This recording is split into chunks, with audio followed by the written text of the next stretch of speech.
बच्चों, जैसा कि मेरे द्वारा अभी पिछले दिनों मैंने वीडियो डाल करके आपको मंडे हाँ हाँ कल ही मैं आपको डाल करके उसमें भ्रांतो बाला उस लेसन को हमने पढ़ा दिया था। तो उसका जो पीडीएफ रहेगा उस पीडीएफ को मैं सैटरडे या बीच में कभी भी मैं उसको डाल करके डाल दूंगा और आप लोगों को सूचित कर दूंगा।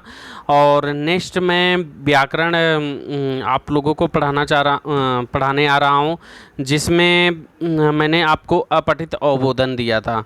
एक मैं और इस वीडियो के माध्यम से आपको सूचित करना चाह रहा हूँ कि हमने जो आपको सिलेबस दिया था तो उसमें अपठित अवबोधन, संधि और शब्द रूप है।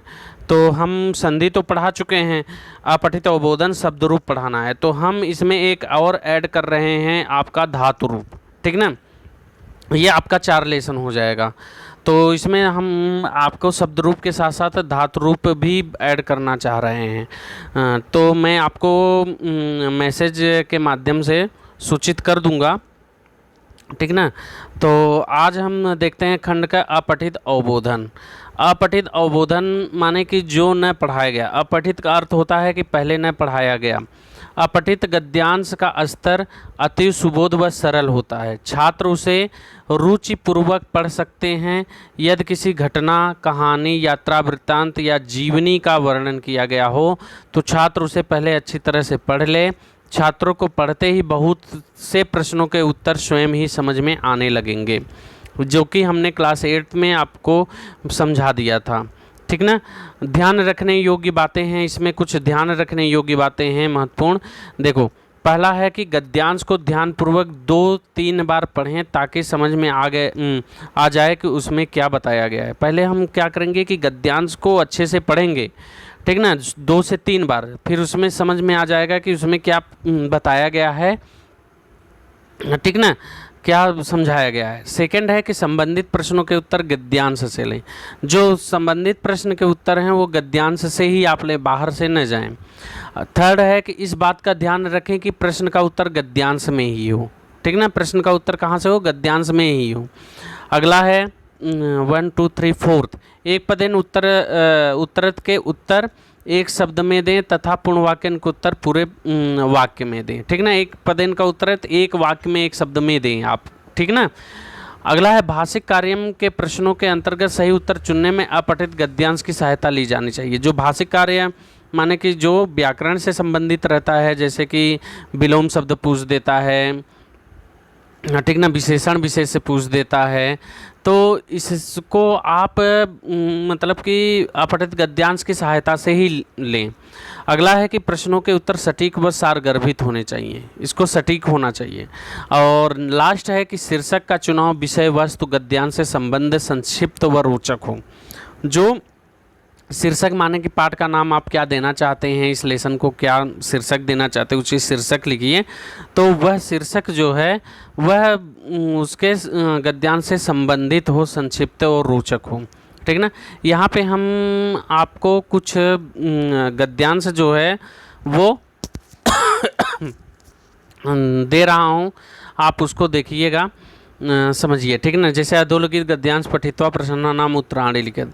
जैसे इसमें है कि ये जना दृढ़ प्रतिज्ञा भवन्ति तेषां कृते तेषां व्रतमेव सर्व प्रमुखम भवति संसारे ईदृशा जना भूतवन्तः ये जीवनस्य अन्तिम क्षणे अपि सत्यस्य आश्रयं न त्यजन् स्व आत्मनः विपर्ये किंचित कर्म अपि न कुर्वन् अनेकासु विपत्तेषु अपि नृपः हरिश्चन्द्रः सत्यस्याश्रयं न्यात्यजत्। महाराणा प्रताप आजीवनम वने वने अभ्रमत् स्वभार्यां बालो च बुभुक्षाय निष्प्राणान्मयो पश्यन्नपि स तेषां वार्तां न मन्यत् ते तस्मै पराधीन जीवनं जीवितुम् अकथयन्। आधुनिक काले महर्षि दयानंदो अपि सत्यस्य पालनस्य वेद प्रचारे च स्वजीवनस्य बलिदानम् अकरोत् परम सत्यस्य मार्गं न त्यजन्। एवमेव पुण्य भूमि भारते अनेके ईदृशा महापुरुषा अजायन्त ये स्वजन्मना इमां भूमिं पवित्राम् अकुर्वन् अद्यापि तेषां चरण चिन्हान् मानवानां सत्याचरणं प्रति प्रेरयन्ति।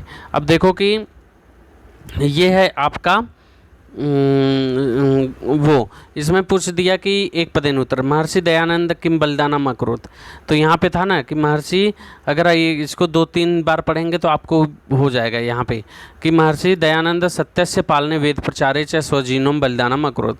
तो किम बलिदानम अकरोत, तो यहाँ पे आप कर सकते हो कि सत्यस्य पालने वेद प्रचारे, ये दोनों में से अगर सत्य से पालने भी कर दोगे तब पर भी चाहिए, वेद प्रचारे भी कर दोगे तब पर भी चाहिए। कर्ण पर सत्य से आश्रय न त्यजत, कौन से राजा सत्य का आश्रय नहीं चाहिए, तो हरिश्चंद्र यहाँ पे है ना, हरिश्चंद्र सत्य से आश्रय न त्यजत। दृढ़ प्रतिज्ञा जनानाम कृते किम सर्व प्रमुखम भवति, ठीक ना, तो दृढ़ प्रतिज्ञा तेषां कृते व्रतमेव सर्व प्रमुखम भवति, ये जना दृढ़ प्रतिज्ञां भवन्ति तेषां कृते तेषां व्रतमेव सर्व प्रमुखम भवति, ये होगा इसका क्वेश्चन का आंसर, ठीक ना। अद्यापि मानवानां सत्याचरणं प्रति प्रेरयन्ति, तो यहाँ पे है कि अद्याप तेषां चरण चिन्हान मानवानां सत्याचरणं प्रति प्रेरयन्ति, ठीक ना, समझ में आ रहा है ना। उसके बाद भाषिक कार्यम है कि नृप हरिश्चंद्र अन्योपदेव विशेषणम किम, तो राजा हरिश्चंद्र इसमें विशेषण क्या है, तो नृप अत्यजन तस्या क्रियाया कर्तिपदम किम, तो अत्यजन यहाँ पे देखो कि कहाँ पे है, अकथयन ना त्यजन, ठीक ना, तो ये कर सकते हो, या जना संसारम, ठीक ना। पत्नीम इतस्य पदस्य पर्याय अत्र आगत है, तो पत्नीम स्वभार्याम, ठीक ना, स्वभार्याम बालोच, तो स्वभार्याम, भार्याम यहाँ पे होगा पत्नीम का, ठीक ना। तो इस तरह से आपके ये क्वेश्चन रहेंगे बच्चों, जो कि आप दे सकते हो, समझ सकते हो। यहाँ पे देखो कि ये क्वेश्चन और है, इसको आप लोग स्वयं से बनाइएगा, मेरे द्वारा तो ये तो दिया गया है। ये देखो फोर्थ, अस अनुच्छेद से उचित शीर्षकम लिखा थे, वो उसका उचित शीर्षक आप लिख सकते हो, देश प्रति बलिदानम भी कर सकते हो, ठीक ना, और सत्याचरणम भी कर सकते हो। सत्याचरणम करोगे तो ये सही है, तो इसका अनुच्छेद हो गया। अब सेकंड वाला देखो कि इसमें है, ये आप 1 बार से 2 बार 3 बार आप पढ़िएगा, ठीक ना, और इसके जो क्वेश्चन आंसर है आप इसको लिखने का प्रयास करिएगा, देखिए कि आप कितना सही लिख सकते हैं। अगर आप इसको लिखेंगे, लिखने के बाद आप ना